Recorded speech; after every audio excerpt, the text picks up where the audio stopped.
Thank you for your kind introduction, Professor Zhou. And so, hi everyone. Today you heard about protein folding, drug discovery, hardware. And what I like to do is to bring a different perspective. How we can work together to scale and to accelerate quantum research in healthcare and life sciences. So the concept of collaboration is well established. It's a key success factor across academic research, industries, startups, and government. And if you look at the field of quantum computing research, it's been for decades, right? Thanks to the dedication and hard work of the quantum community, now we are seeing demonstration of quantum utility.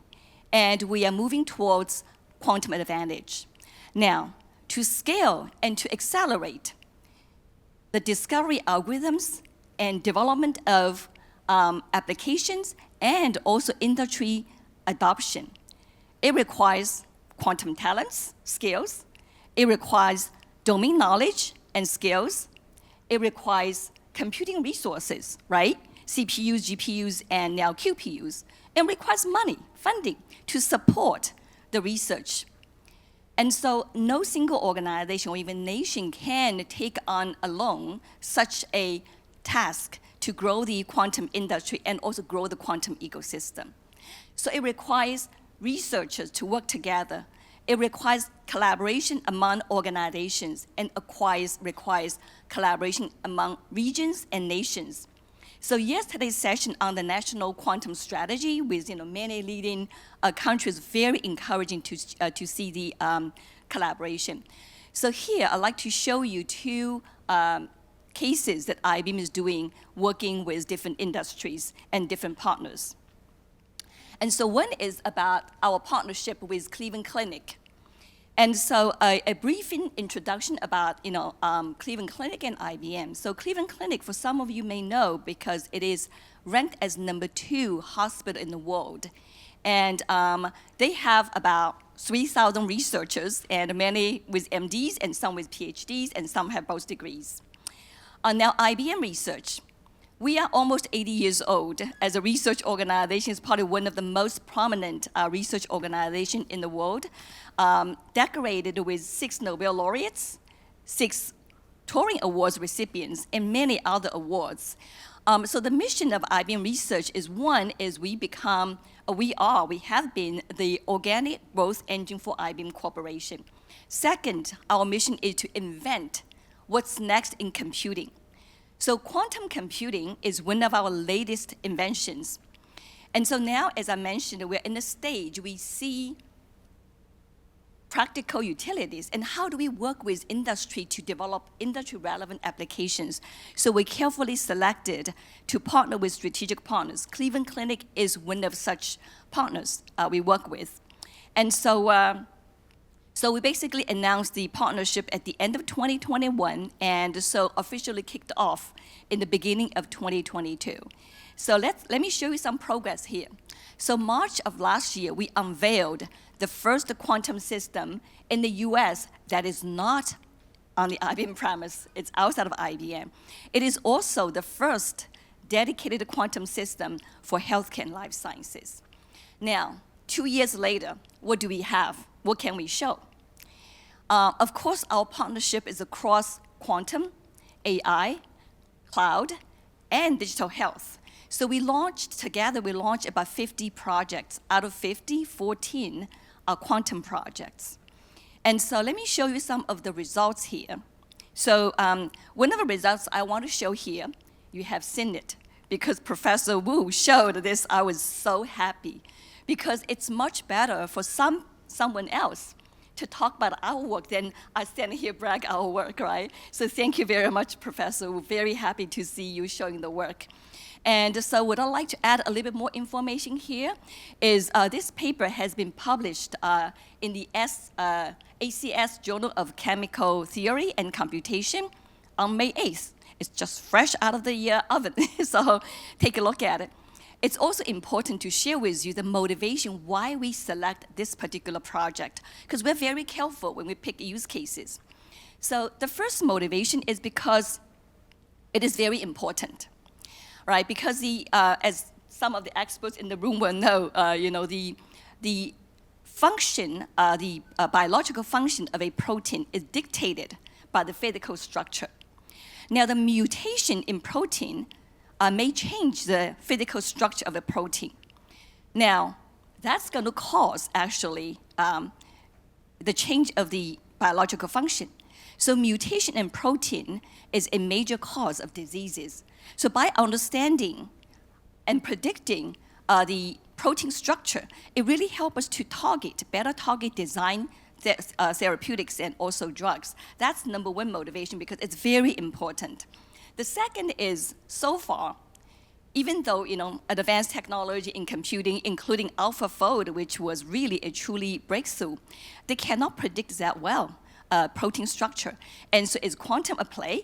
And so this one gives you some answer. So Professor Wu also talked about it. So just some of the work I want to share with you.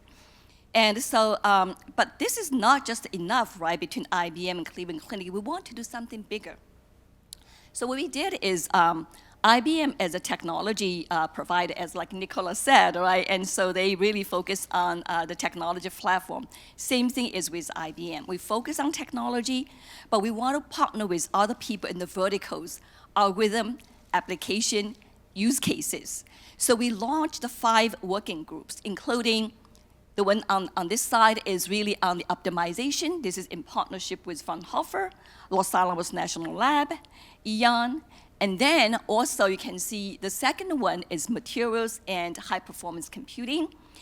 In this particular domain, we partner with Tokyo University, Oak Ridge National Lab, and U Chicago.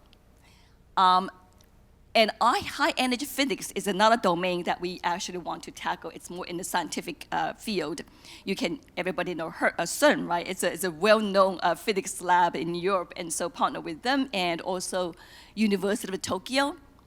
The newest one is sustainability. It launched in April in Sherbrooke, Canada, with focus in 2 areas. One is new materials for batteries, and the second is optimization in energy.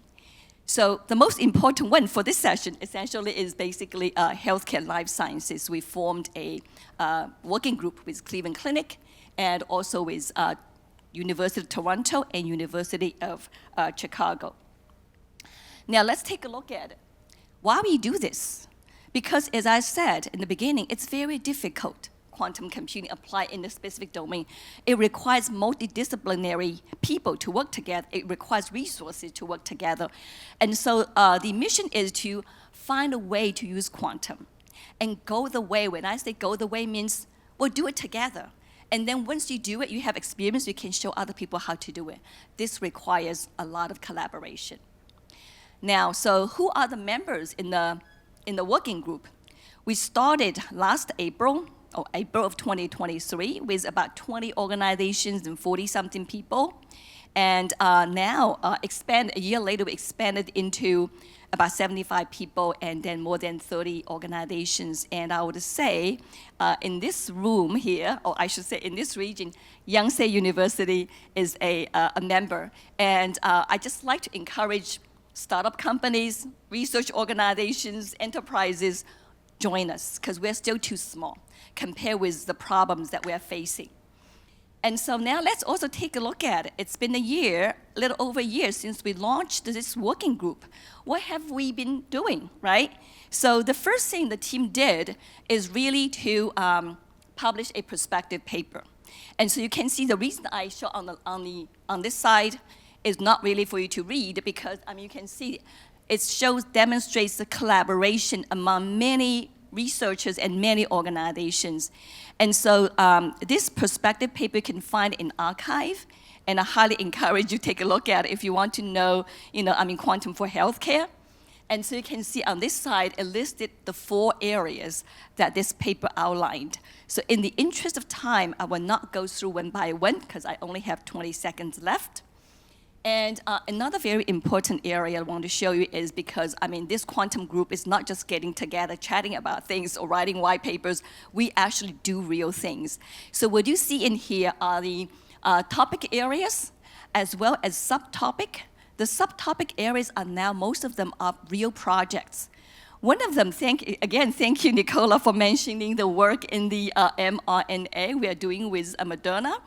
And so I'm so happy in this session, 2 speakers mentioned the work IBM's been doing, and so I don't have to talk about it, which is great, so thanks again. And so this is my last slide. And so before I close the session, I'd like to have a closing remarks. Again, I just want to say, even though the working group has 70-something people, this is way too small in terms of the scale of the ecosystem we need to develop, in terms of the industry, quantum industry we want to embrace. So I encourage the researchers, organizations, nations all work together to achieve the quantum advantage, to achieve industry adoption. So with that, thank you very much. Well, thank you very much, Dr. Zhou.